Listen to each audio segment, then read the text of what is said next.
of our free webinar. This is the first series of our free webinar, guys. Actually, tomorrow and then sa Saturday, meron pa tayong continuation, no? So, divided po siya in 3 parts. So, ngayon, dito po muna tayo mag-focus. So, ang sabi dito, trading foundation, understanding the financial market before you trade. So, napaka-importante po yun na dapat maintindihan muna natin yung financial market na tinatawag. Kasi syempre, kung hindi ka knowledgeable sa market, is, kumbaga, hindi ka talaga matututo. Okay? So, kailangan natin ma-discover muna kung ano ba yung financial market na tinatawag. So, dito may question ako sa inyo. Ito mostly yung mga tanong din ng iba, no? Bakit may mga taong kumikita sa market habang ang iba nauubos ang capital? So mostly guys, nangyayari to in real basis, no? Real life, no? Ganito talaga yung mga instances na nangyayari. So bakit nga ba? So ang sagot po dyan is kulang sa knowledge, walang disiplina, and at the same time, hindi gumagamit ng risk management. So napaka-importante po kasi na ang tatlong factor na ito is present po sa inyong trading career. Kasi kung wala po kayo nito, hindi po kayo magiging successful sa trading. So always po nating unahin talaga knowledge, okay? And then i-manage natin yung ating sarili, which is yun nga, yung self-confidence natin, disiplina, so lahat, andyan na po yan. And then yung risk management, kung paano ninyo palalaguin, paano nyo isa-scale up yung magiging capital ninyo, paano nyo aalagaan yung profit ninyo, anong mangyayari, ganito, ganyan. So ganon yung magiging scenario. So, dito po tayo sa sa tinatawag na mga common myths in trading. So siguro narinig nyo naman din to at nabasa, no, na sabi nila ang trading is scam. 'Di ba? Scam ang trading. Yun yung mostly na nakikita natin. Then pangalawa, pangmayaman lang yan, hindi pwede yan sa mga low budget o ganito ganyan. Yung mga average lang, hindi pwede yan. Kasi mayaman lang yung nakikita natin nagtitrade. Okay. So kailangan genius ka. So kailangan daw may standard, kailangan yung IQ mo is mataas. Actually, in reality guys, lahat ng myths na yon is kabaliktaran. Kasi in reality, number one, ang trading is skill-based siya. Nagiging scam lang ang trading pag walang knowledge. Okay? Kaya napaka-importante mag-invest sa knowledge. Skill-based po siya, natututunan po siya. At pag once natutunan nyo, yan yung kayamanan na hindi na po makukuha sa inyo o mananakaw pa sa inyo. Okay? Number two, natututunan siya. Hindi siya yung tipo ng skills na hindi natututunan. Okay? Lahat naman ng skills natututunan yan. And then yung trading, ganun din. Basta may courage ka lang, and at the same time, committed ka na matuto. Kasi kung hindi ka naman committed matuto, parang ang trading sa'yo is parang scam na rin. Kasi siyempre, sabi mo, nag-aaral ka, kaso nga lang, wala kang, hindi ka desidido, hindi ka rin natututo, andin yun na nangyayari. So natututunan siya. At then may tamang sistema.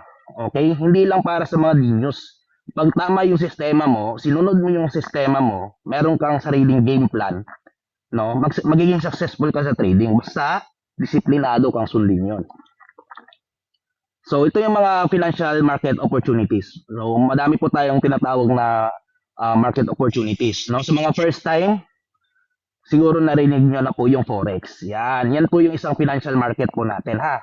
So ang Forex is the world's largest market with high liquidity and 24/5 trading opportunities. Excuse. So 24/5. So it means weekdays lang po siya pwedeng i-trade.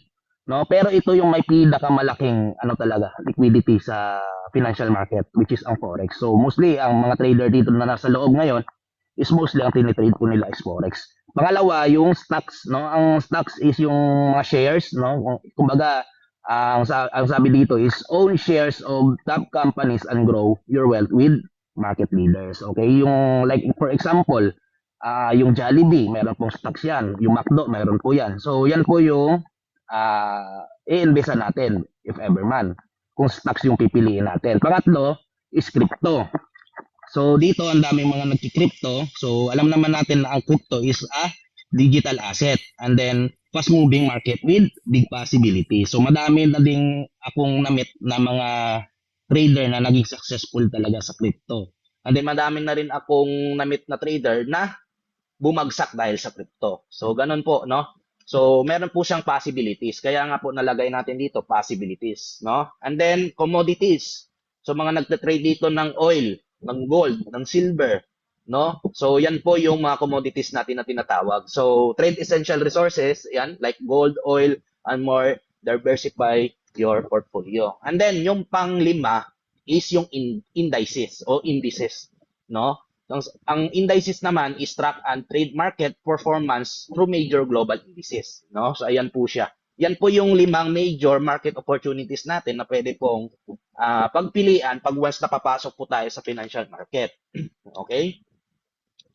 So, what is trading? Trading is a buying and selling financial instrument to take advantage of price movement.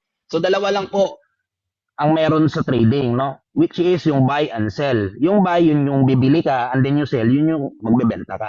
So, sabi dito, buy when expecting prices to rise. Kumbaga, bibili ka pag once na na-predict mo o may probability na tataas yung price. Okay? Tapos, magsisell ka naman pag once na expected mo na yung price is mag-fall, no? O babagsak. So, sabi dito, learn, practice, manage risk, stay consistent. Small step today, strong traders tomorrow. Ayan po yung pinaka-advantage. Yan. So, yan. So, ngayon, meron na kayong idea sa mga first time kung ano ang trading, which is buy and sell lang naman pala. So, meron pong logic dyan. So, why trading is relevant today? So, bakit nga ba kailangan natin yung trading? Okay, or relevant siya? Number one, unstable economy. Alam naman natin na yung ekonomiya natin is hindi siya stable. Hindi patas yung pagbibigay ng sweldo, no, sa mga sa mga employee, and then yung mga tawag dito, yung price ng mga bilihin is tumataas.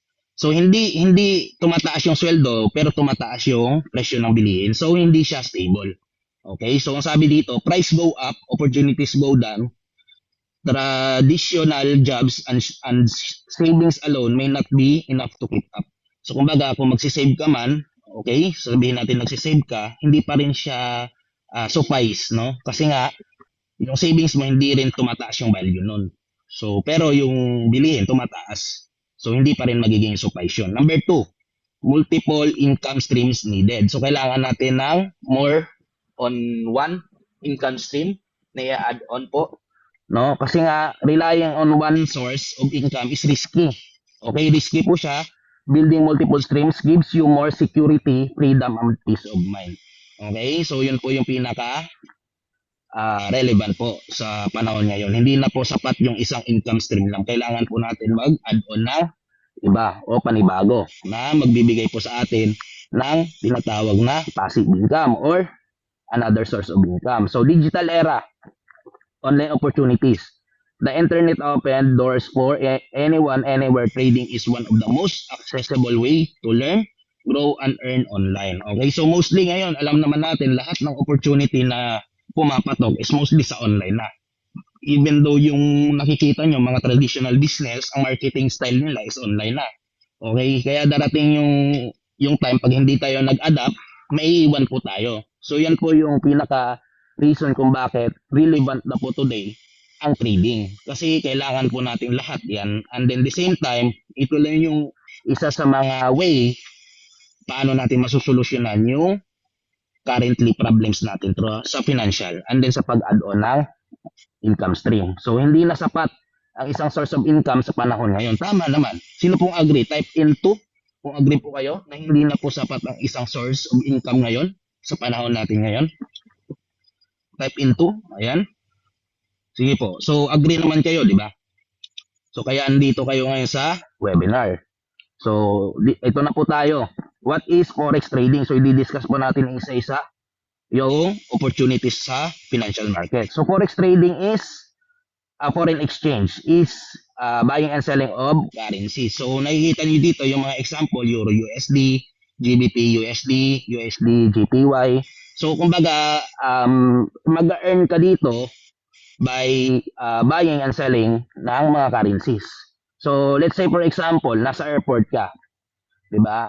'Di ba pag nasa airport ka, hindi pupunta ka ng ibang bansa, kailangan mong i-trade, 'di ba? Yung pera mo sa another currency o currency ng bansang pupuntahan mo. So, ganun po ang forex, no? mag-earn ka doon sa palitan, no? Sa palitan ng currencies. Okay, sa value po nun. So doon po tayo mag-earn. Yan po yung example nun.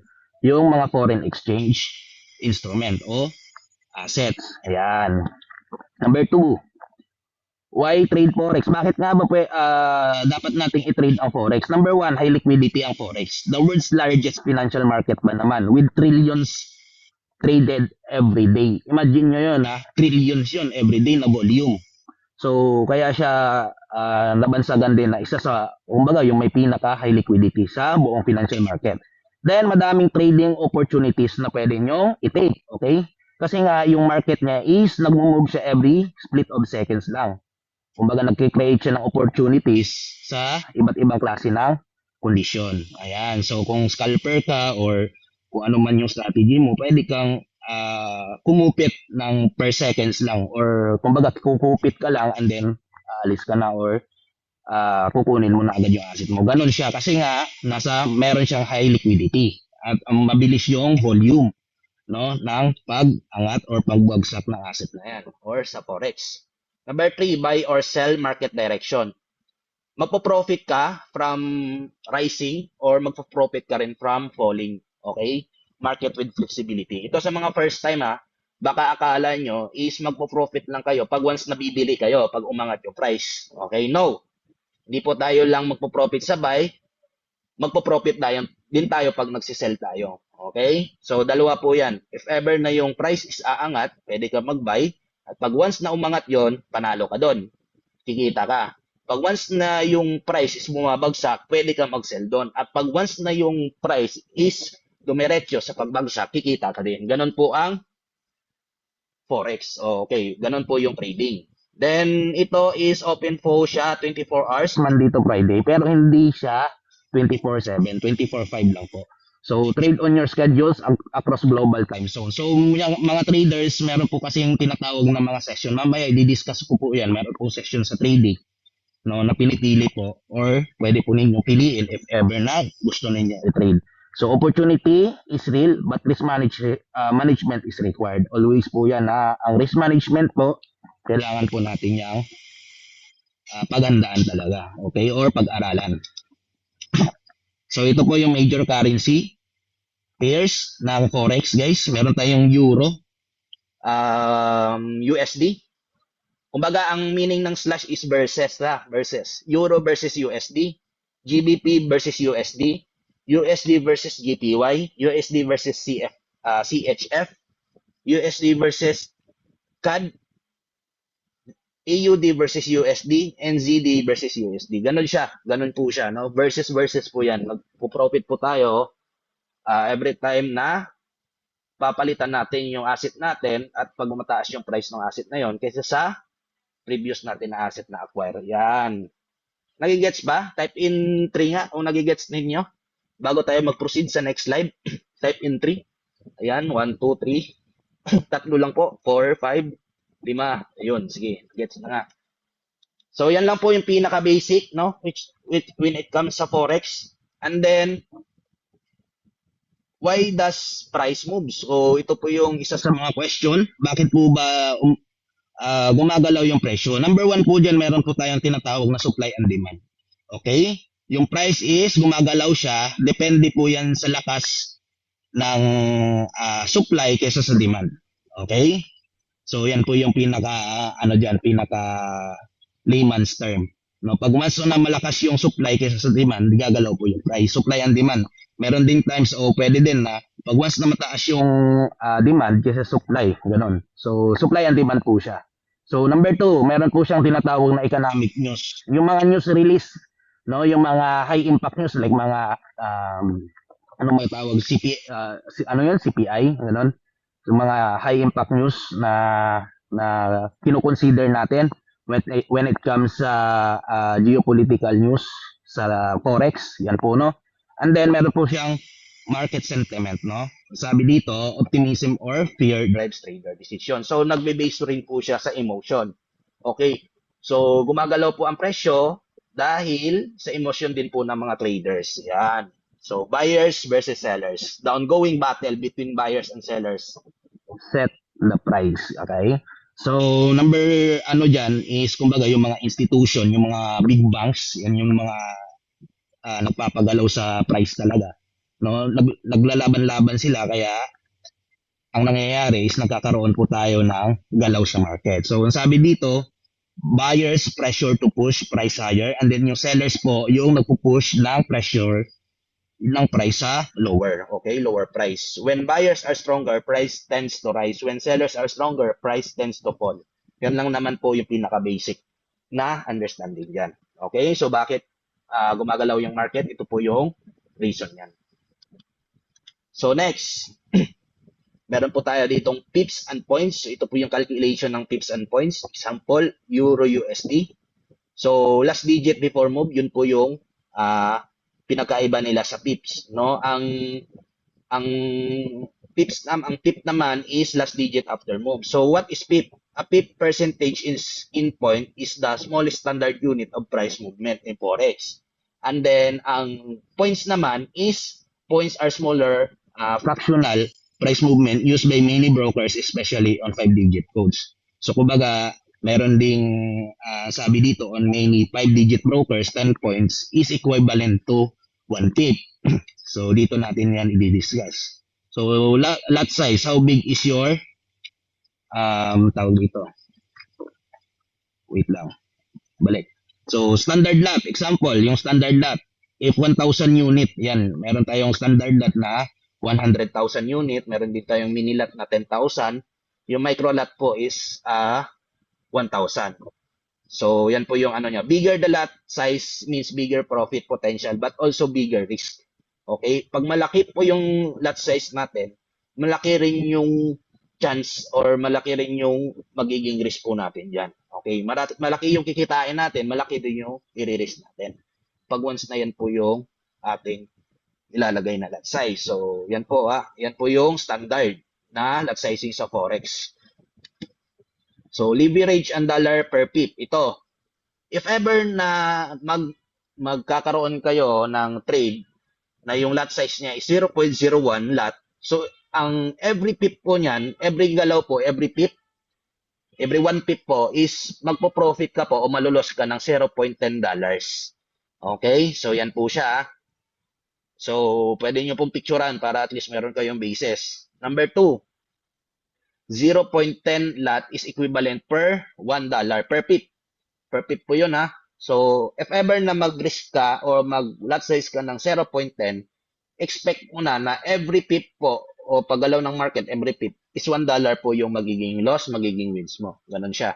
If sabihin natin na standard lot, which is 1 lot, $10 naman po yung per pip niya.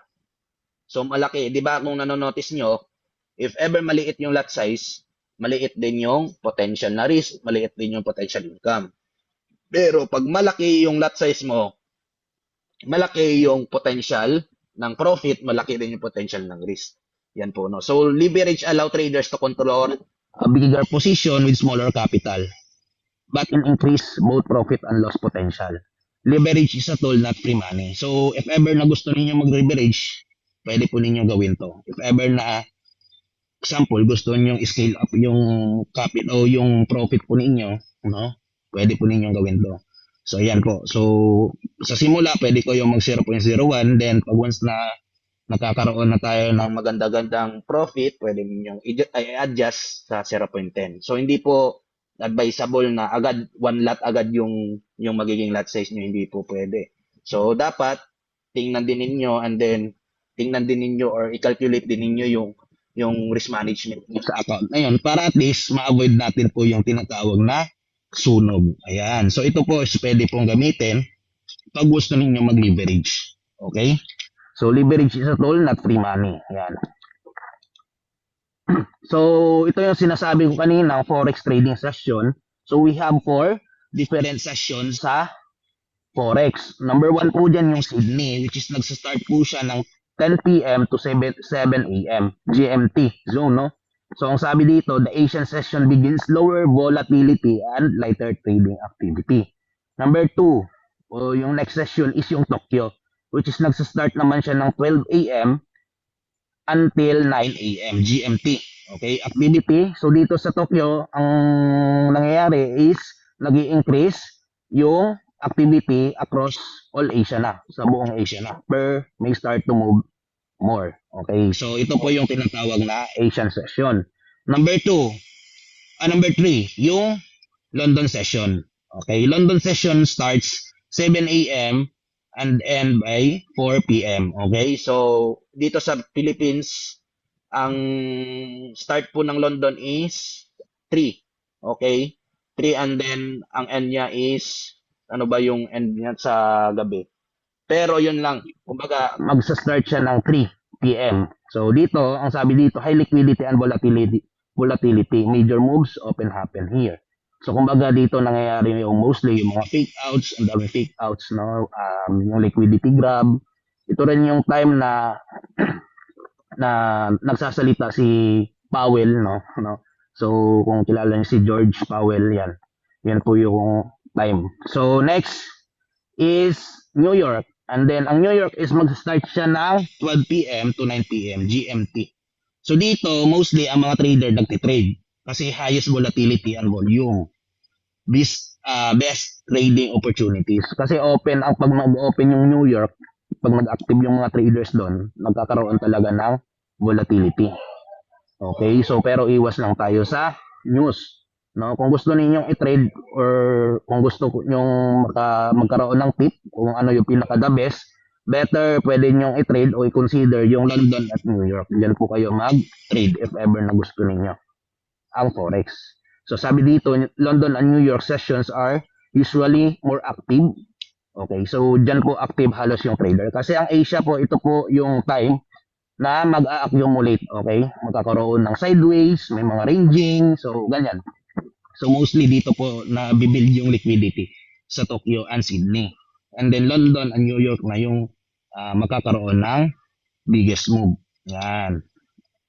So next, ano bang mga struggles ng trader pagdating sa traditional financial market? Okay, number 1, market manipulation. Kasi kung nagtitrade ka ng forex, no, ano talaga yan, prone talaga sa market manipulation. Kumbaga, malaking institution, banks, hedge fund, at ang may mga malalaking capital lang naman ang may control sa presyo.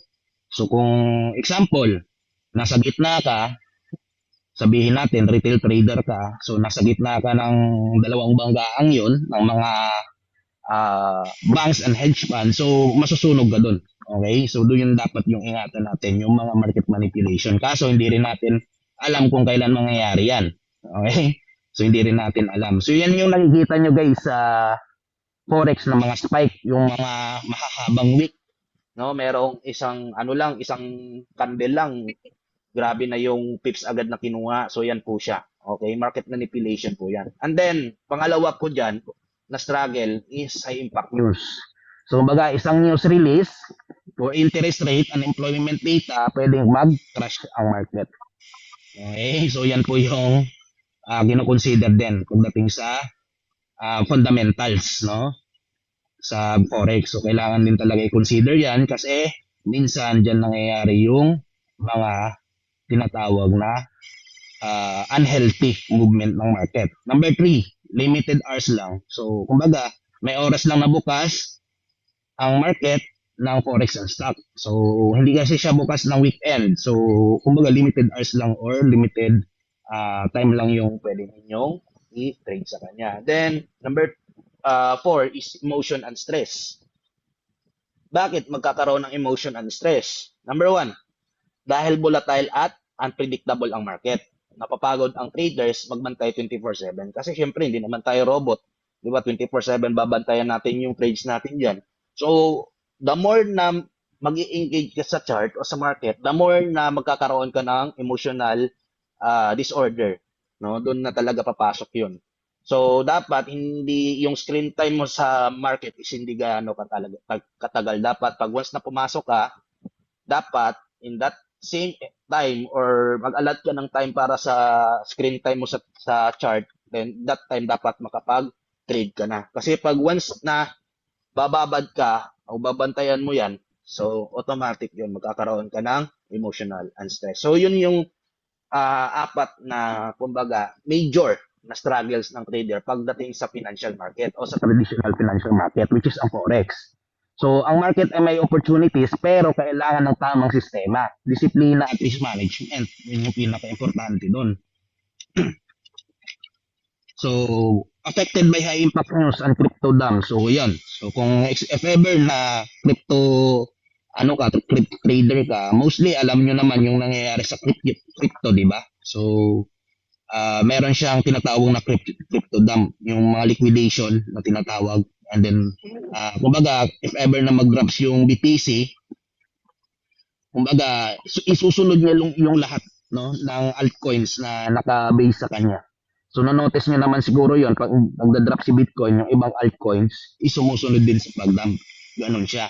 So, account get liquidated when crypto crashes. So, basically, ang daming mga crypto traders na as in, isang gabi lang or within a minute, naubos yung capital nila dahil dito sa kumbaga crypto crash. Okay? So, kasi hindi naman natin alam, may mga project na hindi gaano ka successful, no? Like yung mga ibang mga nilo-launch na token ngayon, madaming mga rug pull, madaming honeypot. So, yun yung isa sa mga factor din. Then, yung sa yung sa high impact news, number one news can wipe out trades. Okay? So, kung wala kang SL doon, automatic buong account mo o margin mo mauubos.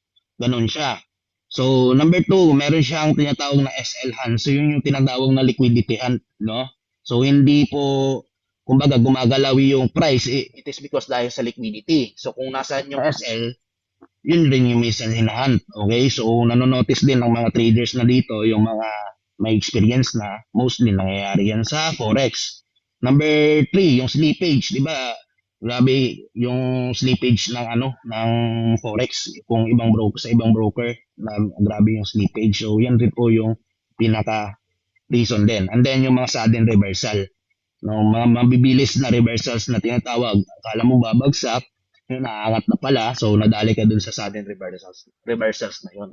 So fast market punish unprepared traders. Okay? So kung mabilis yung market, ipapunish ka talaga kung hindi ka nakapag-prepare. Pero, kumbaga, kung may tamang risk management, pwede na kung magamit yun. Okay? So, yan po yung kailangan natin i-consider pag nagtitrade tayo sa traditional market. Ayan.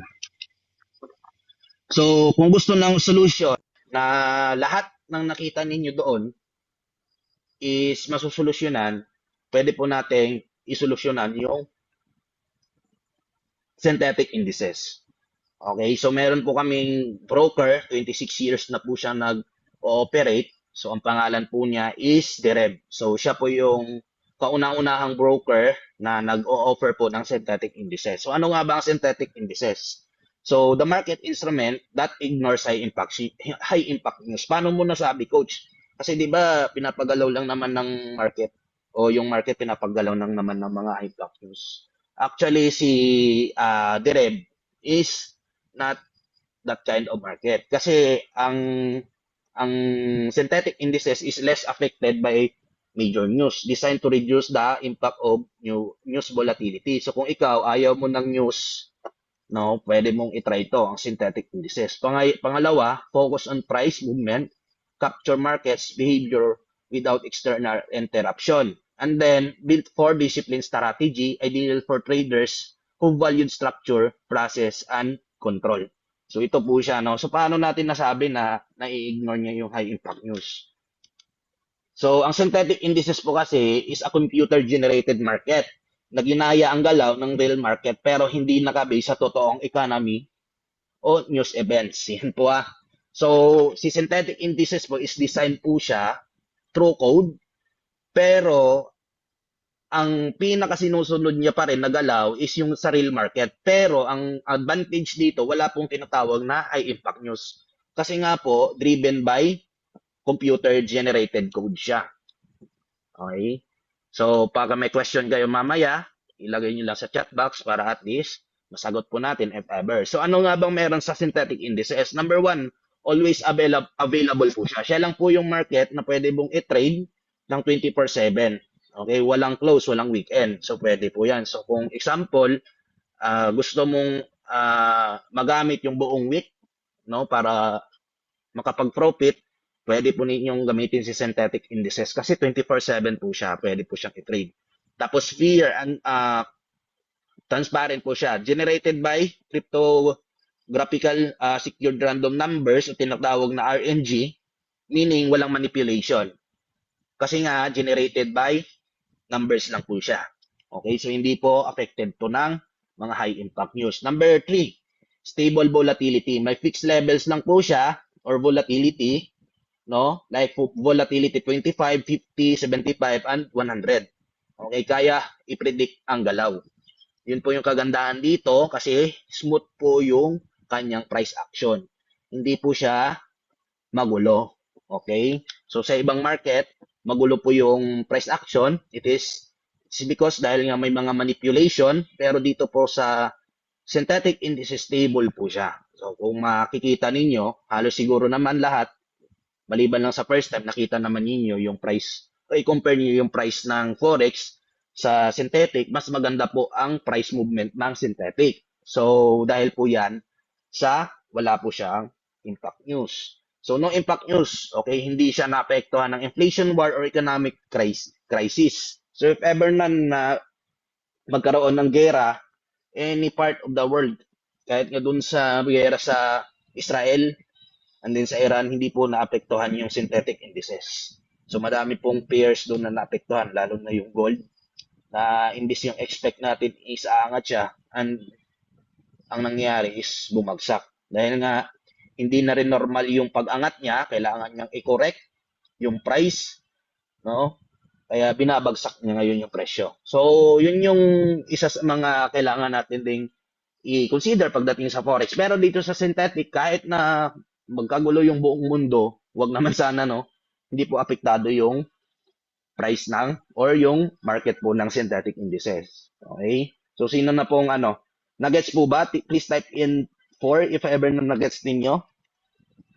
So, ang synthetic indices daw is fair, stable, always on. So, yun naman yung gusto natin, di ba? Always on. Kumbaga, yung market natin is available always. Kasi balay natin, weekend pala lalabas yung setup na maganda. Eh, yun nga, hindi nag-open yung market ng weekend, hindi tayo nag-trade. Di ba? So, dito sa synthetic, kahit weekend, pwede po mag-trade. May ibang traders na available lang sila weekend kasi nga more on sa trabaho, no? Nakafocus sa weekdays. So, may chance pa rin na makapag-trade ka sa weekend. Yun po ang kagandahan sa synthetic. So, how to start in trading? Number 1, ito yung pinakauna ninyong gagawin pag once na papasok kayo sa trading. Sa mga first time dyan, makinig kayo mabuti. Number 1, dapat education. Okay, mag-aaral ka muna. Learn the basics of trading, understand how the market works, focus on building knowledge first. So, ito po yung pinakauna. Hindi po pwede na mag-jump agad kayo doon sa right proper or dito na po sa trading. Okay, hindi po pwede yon. So, example, madami pong naano dyan kasi na-hype sila sa mga posts o nakikita nila sa social media.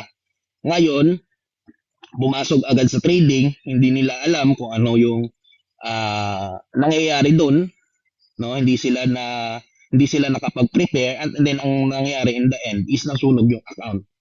Okay? Kasi nga walang knowledge. And then sisisihin ang trading na scam kasi natalo sila. Pero kung dadaan ka sa process, step by step, unahin mo yung education mo. 100% pag natapos mo yung step by step na yan, matik, kumbaga yung foundation mo pagdating sa trading is mas magiging advanced. Okay? Number 2, ito rin yung kailangan yung i-consider kasi kailangan yung piliin yung tamang broker. Dapat yung broker na ron is, kumbaga, regulated and trusted broker na. Yung meron ng foundation ba na build up, no? So, number 2 doon, dapat i-check yung spreads and fee ng platform. Kasi kung mataas ang spreads nun, talo tayo dun. No? So, dapat marunong din tayo mag-review o mag-research ng broker na sasalihan natin. Choose a broker that fits your needs. Okay? Yun yung kailangan ninyo ding pagtuunan ng pansin. Dapat yung broker na rin is fit dun sa kailangan ninyo sa broker. So, ganun ang pag-research.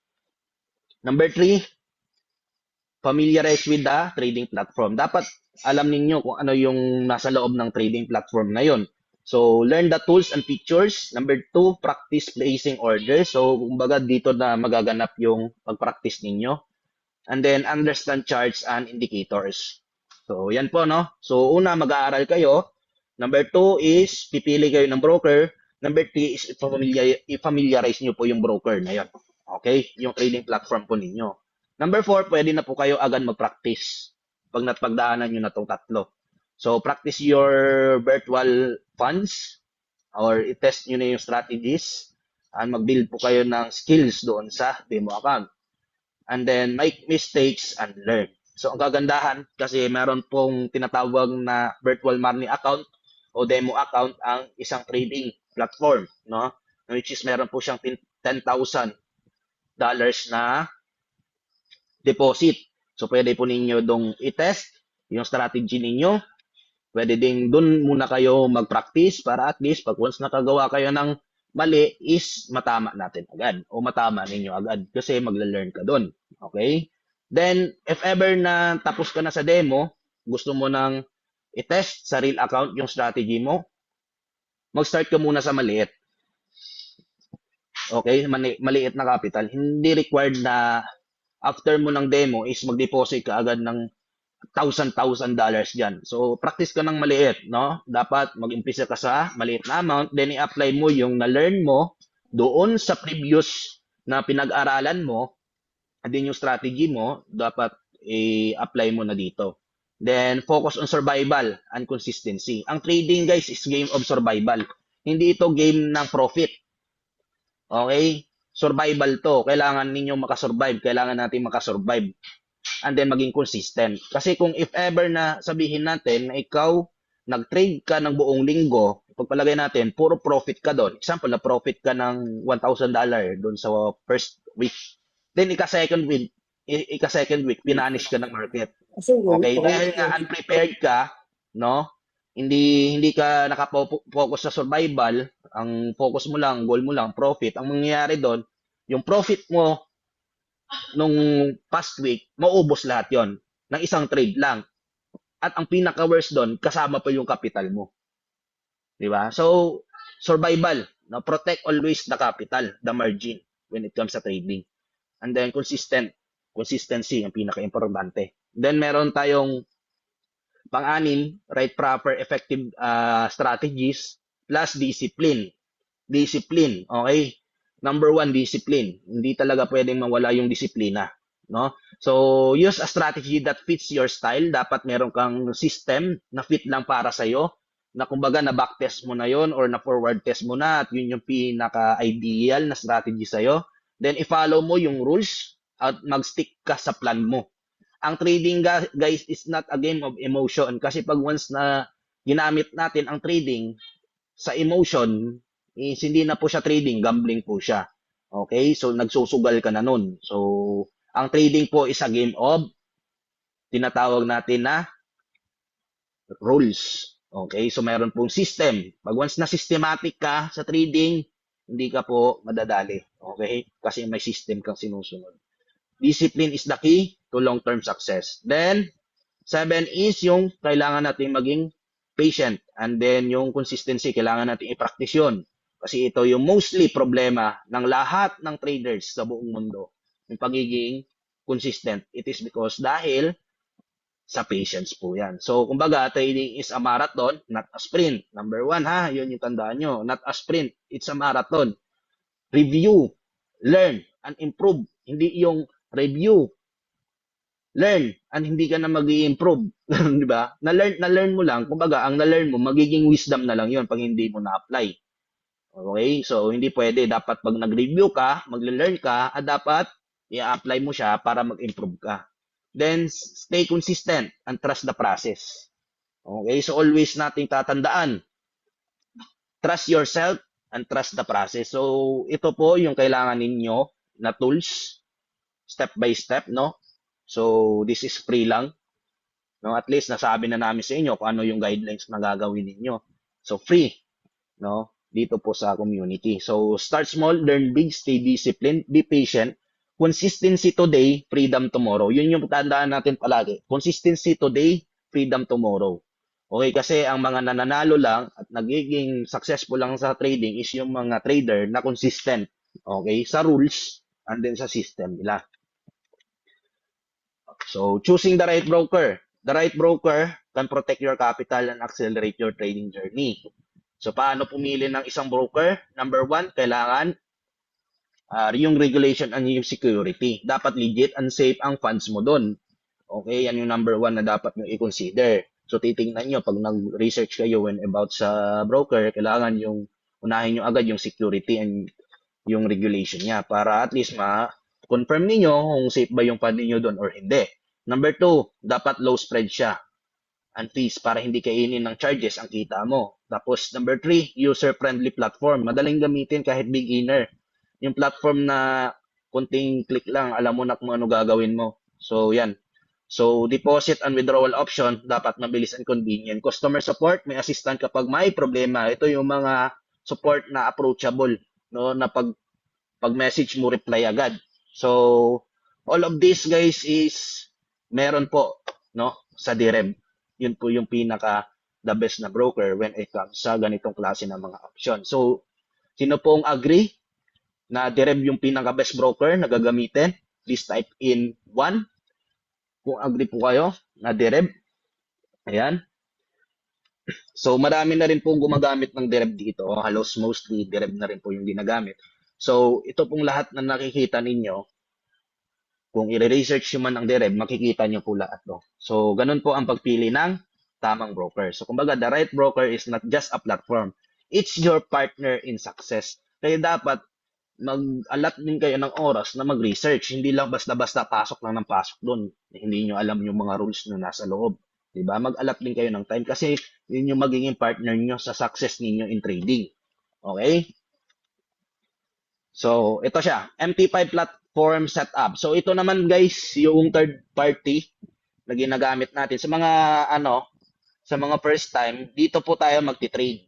Okay? Yung broker will provide us the opportunity or the market, pero ang gagamitin natin for the execution is the MT5 platform. So, pwede nyo po yung i-install, no? Ngayon, isulat nyo po dyan, MetaTrader 5. So, sa App Store and Play Store, meron po yan. So, i-install nyo lang po kasi yan po yung gagamitin natin for the execution. So, dito, get familiar with the main components of MT5 platform. Number one, yung tinatawag niya new orders button. So, ito po siya. So, dito nyo po, kung gusto ninyo na mag-click, okay, or makita yung navigation para sa new orders, dito nyo po siya i-click. And then dito naman sa kabila, sa left side is yung market watch, no? Dito makikita nyo yung mga asset na gusto niyo i-trade. Andyan po yung pangalan po ng mga asset, no? So, andyan po yung euro and then yung XAU, USD. So, navigator naman is for access your account indicators, or else meron kayong expert advisor or AE, dito nyo rin po siya makikita. Ayan po. So, andyan po yung mga indicators. Yung mga gumagamit lang po ng MT5 sa laptop ha. Kasi iba yung interface ng mobile. Mas madali sa mobile kaysa sa laptop. Okay, so ito po yung navigator natin. Makikita nyo, access your accounts, indicators, and lahat nyo makikita dyan. Tapos dito sa right side, pinakataas yung tinatawag na time frames. So makikita nyo po dito, mag-click ninyo, pwede po ninyo i-switch. So different time frames like 1 hour, 15 minutes, 5 minutes, 1 minute, 3 minutes, even seconds, pwede po yun. No, ayan po siya. So indicators tab. So meron po tayong indicators tab na makikita dito. No, kumbaga i-add nyo lang yung mga technical indicators na gusto nyo gamitin. Like for example, AMA, moving averages, RSI, MACD, stochastic, no, Bollinger Band, so ang dami po diyan. Pwede po din yung magamit. Tapos ito pong kabuuan, ito po yung tinatawag na chart view. So dito nyo po i-analyze yung price action, no, using advanced chart and drawing tools. So drawing tools, pwede niyo pong makita yan dito. So toolbox, ito po siya. So ito naman yung toolbox, kabuuan, itong nasa baba, nakikita ninyo may symbols, ticket, time, type, volume, price, SLTP price. Ito po yung toolbox. Monitor your open position, order history, and account information. Ayan, dito niyo po yan makikita. Okay? So ayan. So familiar naman sa MT5. So ang MT5 mabilis na lang po yung pag-aralan. Okay? Pero unahin niyo po muna ito. So basic chart trading. Actually meron po kaming ibibigay sa inyo na tip kung paano nyo babasahin ang chart. Number one is yung candlestick. Candlestick show price movement within a specific time period. So ang meaning po ng green is bullish or aangat yung price. Ang meaning naman po ng red is babagsak o magda-downfall yung price. Yan po yung meaning niyan. So ang green, ito yung bullish at ang red, ito naman yung bearish, no? Na tinatawag. So number 2, dapat meron kang trend direction. So kailangan mo, after mo ma-read yung candlestick, kailangan mo identify whether the market is trending up or trending down. Kasi pag all green yan, pag umangat is for pure green yan. Or may mga greens o malalaki yung greens. Pero kung magre-red siya, yun yung magiging downtrend. So kung puro sunod na or sunod-sunod na yung red, so yun na po yung downtrend. And then pag once na yung price is red, green, red, green, red, green, red, green, kumbaga magre-ranging lang siya. Ito yung example. So ito naman po yung tinatawag na sideways or consolidation. So kailangan alam din ninyo to, no, bago kayo mag-trade. Number 3 or bago o kumbaga sa chart trading ninyo. Number 3 is support and resistance. Dapat alam nyo yung mga major key levels, okay, yung support and resistance. Ano nga bang meaning ng support and resistance? Support is a price level where buying interest is strong.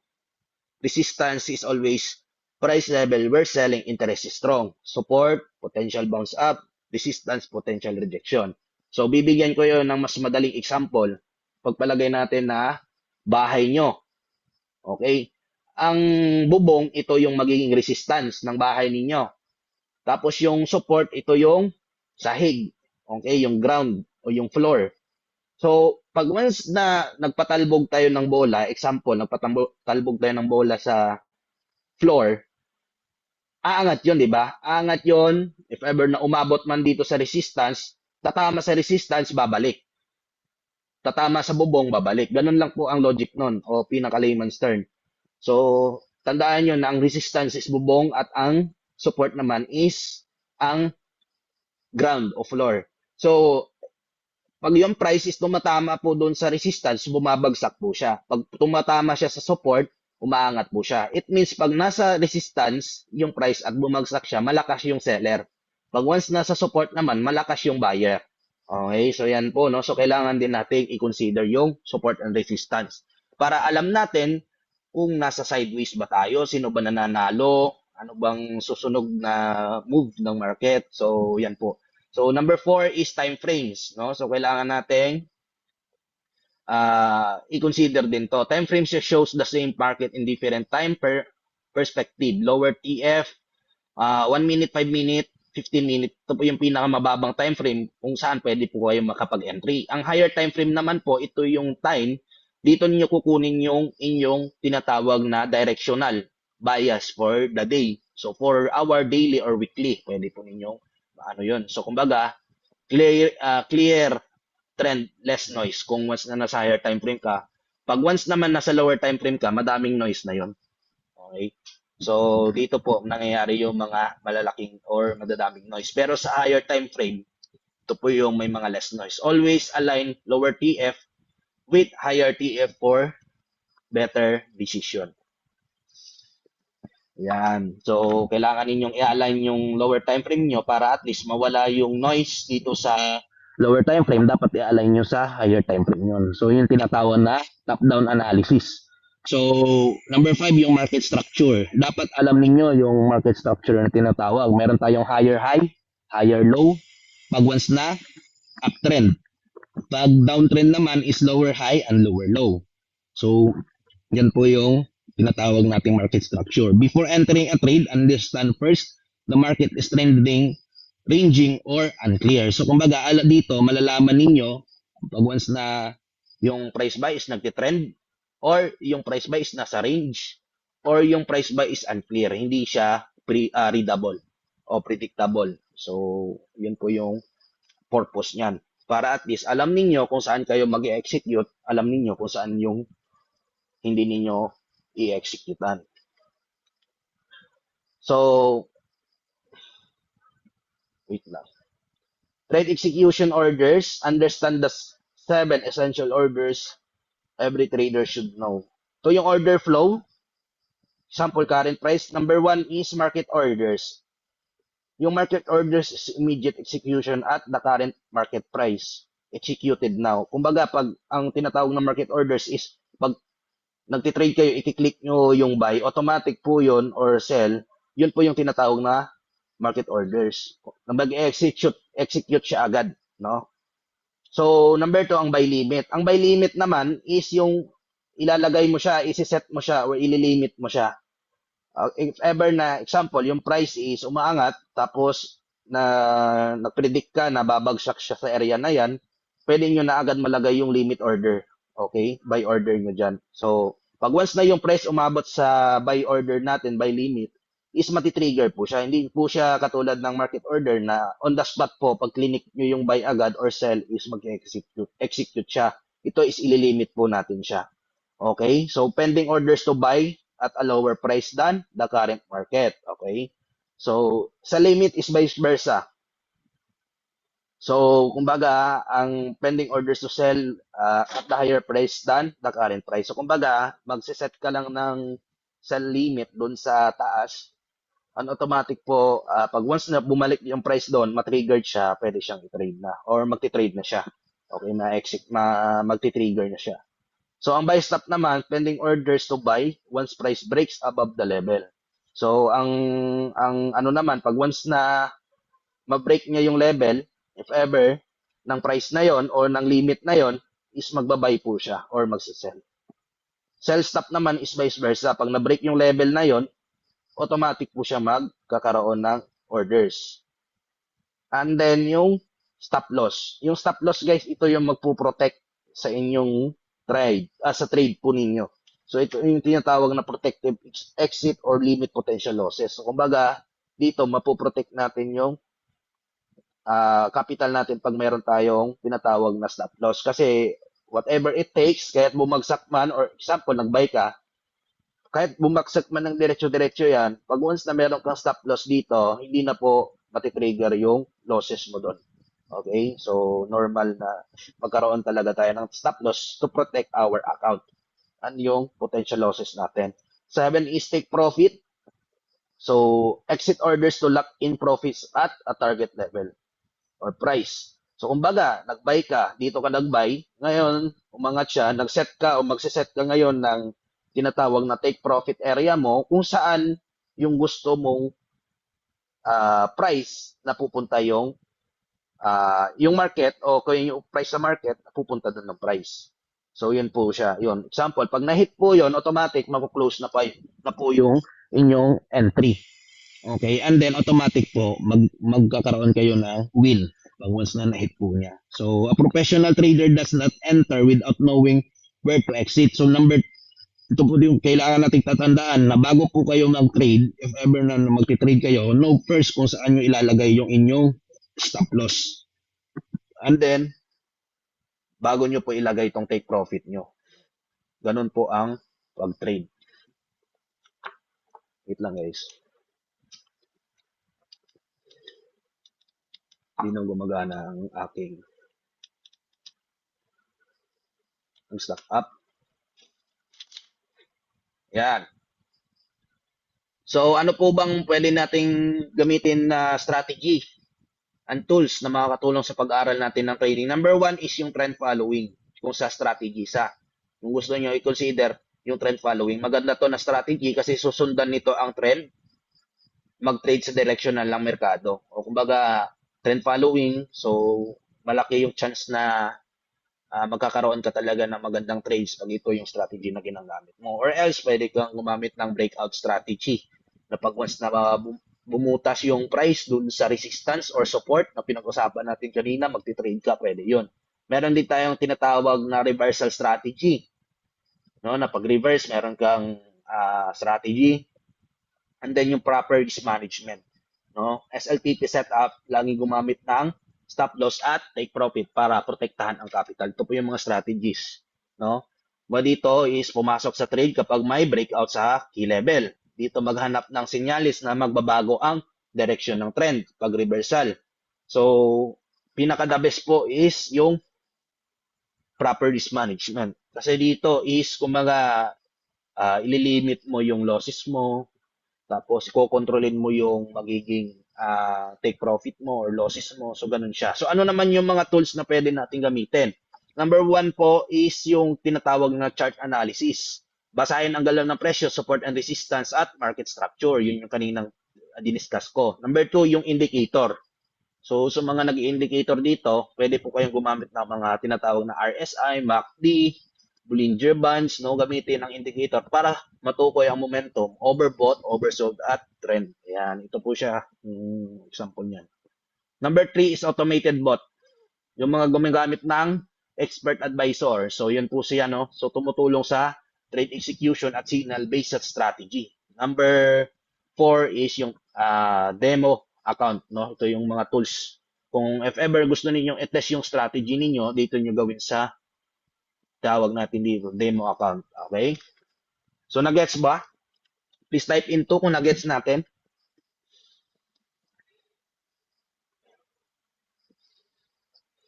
Diyan pa ba kayo? Ayan. Malapit na tayo, guys. So, education builds knowledge, strategy gives direction, discipline creates consistency. Yan po, no? Yung kailangan natin. Ayan. So, common mistakes ng mga beginner. Number one, wala silang stop loss. No? Walang protection sa trade. Isang bagsak lang, malaking account loss. Kasi nga walang knowledge, no, kung paano isa-set yun. Kaya nga kailangan nating unahin talaga yung education para at least maging familiar tayo doon. So, number two is overtrading kasi nga hindi ma-handle ng maayos yung tinatawag na emotion. Maraming trades, maraming bayad, maraming pagkakamali, quality over quantity yung nangyayari. Kasi nga overtrading na. So, kumbaga wala na sa rules, tinitake mo pa rin kasi gusto mong mabawi yung capital mo, gusto mong lumaki or gusto mong mabawi yung losses mo, and then gusto mong lumaki pa yung iyong profit. So, walang ganun. So, dapat kontrolado yon. Meron kang goal, nakaset specific for that day na yun lang yung kailangan mo, and then stop ka na. Hindi pwede mag-overtrading. Kasi pag nag-overtrade ka, dyan mostly nangyayari yung breach. Nauubos yung account. Okay? So, imbis profit na, loss pa. High lot size, mataas na lot size, no? So, mostly ang mga beginner, malalaki talaga yung lot size, din nila alam na magmamatter talaga yung lot size, no? Number 4 is revenge trade. Ito yung sinasabi ko sa inyo na mostly problema natin. Emotion. Ang basis hindi strategy, laging nauwi sa lugi. Kumbaga, hindi na trading ang ginagawa natin pag nagre-revenge trade tayo, kundi gambling na. Kasi gusto mong mabawi yung ano mo, sa kagustuhan na gusto mong mabawi hanggang sa hindi mo na namamalayan yung account mo, unti-unti nang nauubos. Chasing entry, habang tumatakbo ang price habang pataas o pababa, kadalasan late ka na. Kumbaga, ito yung isa rin sa mistake ng mga beginner kasi yung tinatawag na fear of missing out. Akala nila didiretso pag naiwan sila ng price, no, is akala nila is hindi na babalik. Kaya sinasabayan nila. Ang nangyayari, yung pagsabay mo, andun na pala yung tuktok, bigla nang babagsak. Sulugi ka dun, di ba? So, yan yung pinaka-common. No trading plan, wala kang trading plan. Nagtitrade ka lang araw-araw pero wala kang tinatawag na system. So, hindi mo pa rin maintindihan ng trading, it is because wala kang system. Ganun. Pag once na nagtitrade ka na wala kang tinatawag na trading plan, hindi ka nag-journal or what, hindi mo maintindihan ng trading. Kahit sabihin natin na 5 taon, 6 na taon, 10 taon ka na sa trading. Pag wala kang ganito, hindi mo talaga maintindihan. Okay? So, following random signals, hindi mo kilala ang pinagkukunan mo, alam ang strategy, ikaw lang ang talo. So, kumbaga, nakakita ka lang ng nag-post sa social media na magbabay siya sa gold. Ngayon, nag-buy ka din. No? Hindi mo alam. Yung mangyayari doon is malulos ka. Kasi nga, pina-follow mo yung mga random signals na hindi rin talaga accurate. So, hindi laging market ang problema. Minsan, lack of discipline ang tunay na kalaban. Ang biggest ano natin talaga guys, pinakamalaking kalaban o matinding kalaban natin sa trading is ang ating sarili. Pag na-master mo ang sarili mo, 100% magiging successful ka sa trading. So, hardest market to master is yourself. Di ba?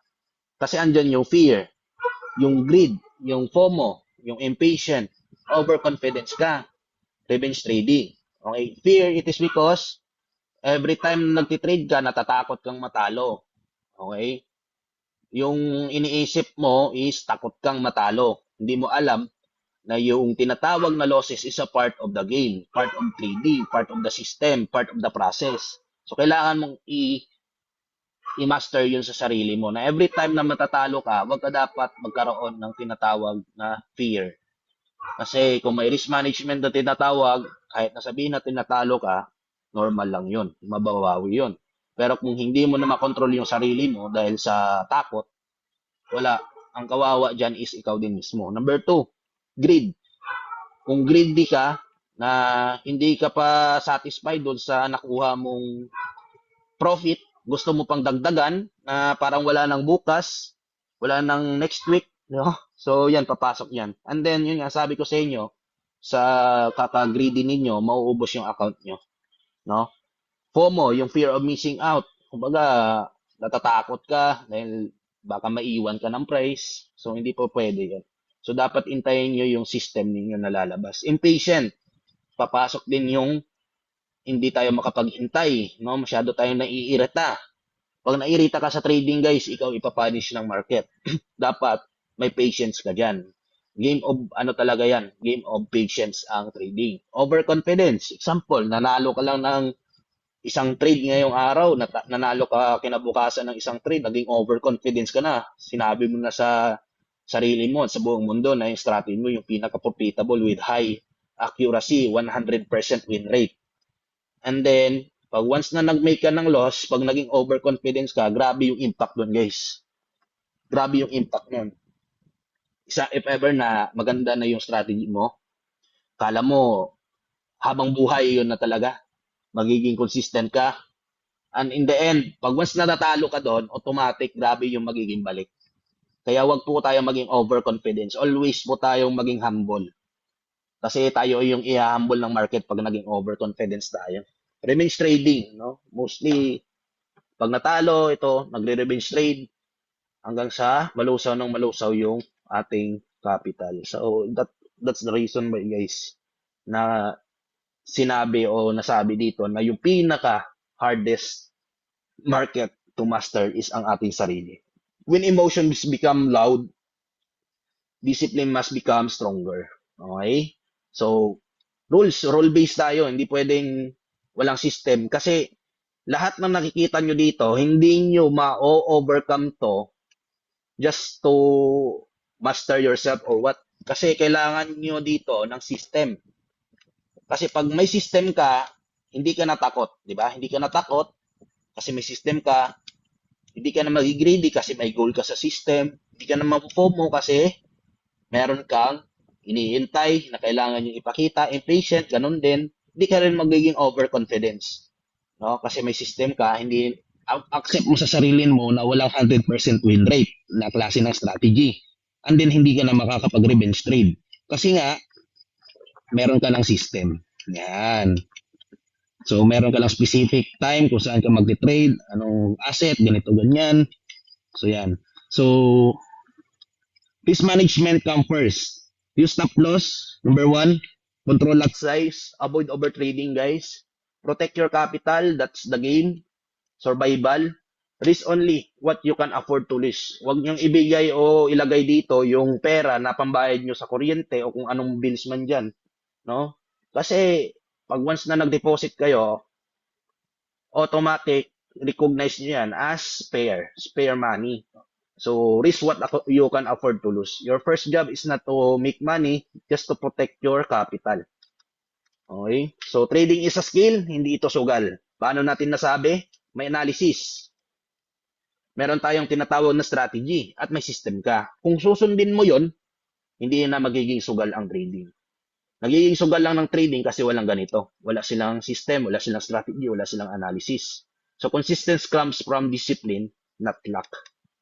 Yan. So, ang pwede mong ma-achieve sa trading, ito yung mga pwede mong ma-achieve. Number 1, extra income. Palawakin ng iyong kita at maabot ang mas malaking pangarap. Number 1 po yun. So, dito, ang pwede mong ma-acquire is yung tinatawag na time freedom. Na anytime, anywhere, kahit saang lugar ka, basta may internet ka, pwede kang kumita sa trading. Yan po yung pinaka-advantage nun. Opportunity na kahit nasa bahay ka lang, kahit na wala kang trabaho or what, mag-trade ka, pwede mong pagkakitaan. No? Pero hindi advisable na mag-trade ka na wala kang pagkukunan or tinatawag na job. Kasi pag wala kang job, hindi pwedeng asahan natin yung trading. Kasi always lang natin siya i-consider as extra income. Hindi siya yung pinaka-main source mo. Kasi pag naging major source mo siya, lahat ng problema mo, iaasa mo na sa trading. At pag once na naging emotional ka, ipapunish ka niya. Okay? Opportunity to earn, kahit busy ka sa work or sa business mo. Flexible siya, napakakitaan na pwede sa schedules mo. Financial and time freedom, kung saan ikaw na ang magkukontrol sa pera mo at sa iyong oras. Trading is not overnight success, it's a long-term skill development. Ang advantage pa, isa ng trading, is ito yung isang business na hindi ka na problema sa overhead, bayad sa tao, o kung ano mang expenses yan. Kasi kahit nasa bahay ka lang, you all need cellphone, laptop, or kung ano mang gadget gamit nyo, and then internet. And then yung skills sa pagtitrade, automatic pwede ka na mag-print ng profit doon pag meron ka ng ganong klase ng skills. No? So, trading is not overnight success, it's a long-term development skills. Okay, so ayan. Hindi ko naman next. Wait lang. So, naglag na yung laptop.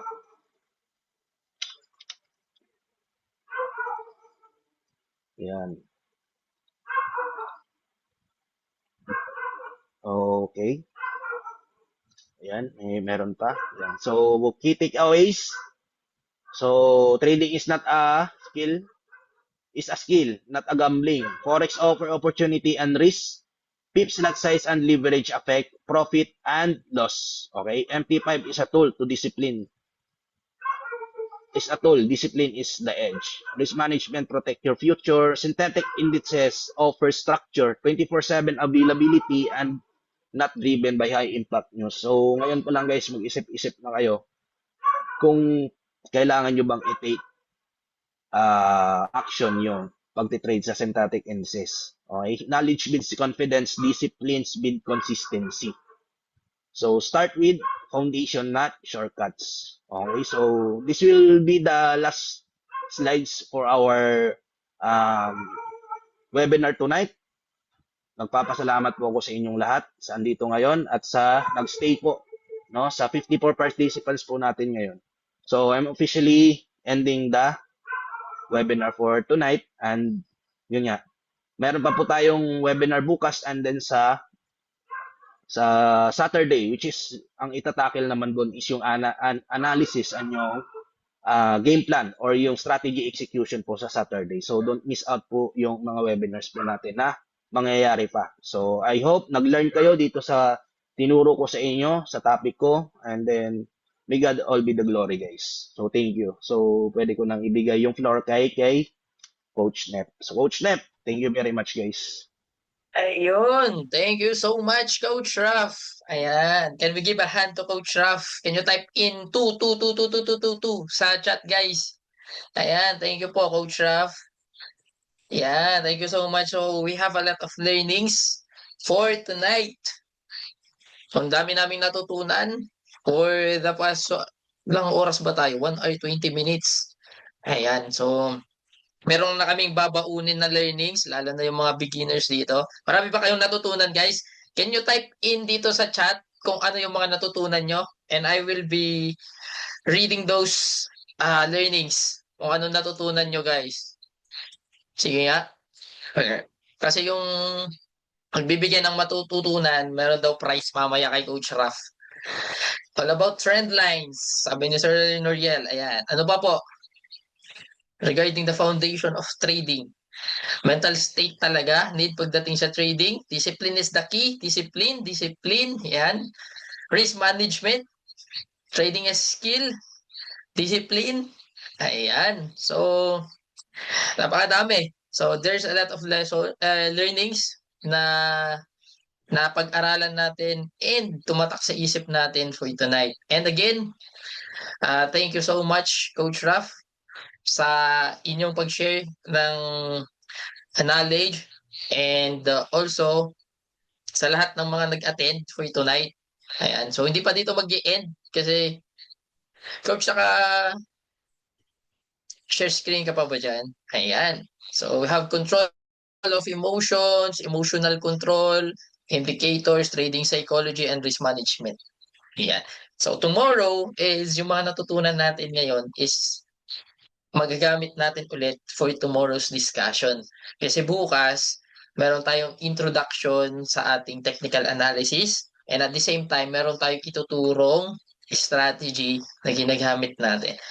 So, sino ang excited for tomorrow? You type in 1, guys. You're excited for tomorrow? Ayan, 1. Ayan. So, kita-kits ulit tayo bukas. Pero but before that, syempre, meron tayong i-share muna sa inyo. Ayan. So, wait lang. Asan na ba yan? Nawawala yung presentation ko eh. Ayan. So, ilan ba yung mga nag-stay dito? We have 54. Ayan. Share your blessing, coach, sabi niya. Ayan. Ayan. Mag-share tayo ng blessings ngayon. Lahat ba dito may GCash? Stop muna natin yung record.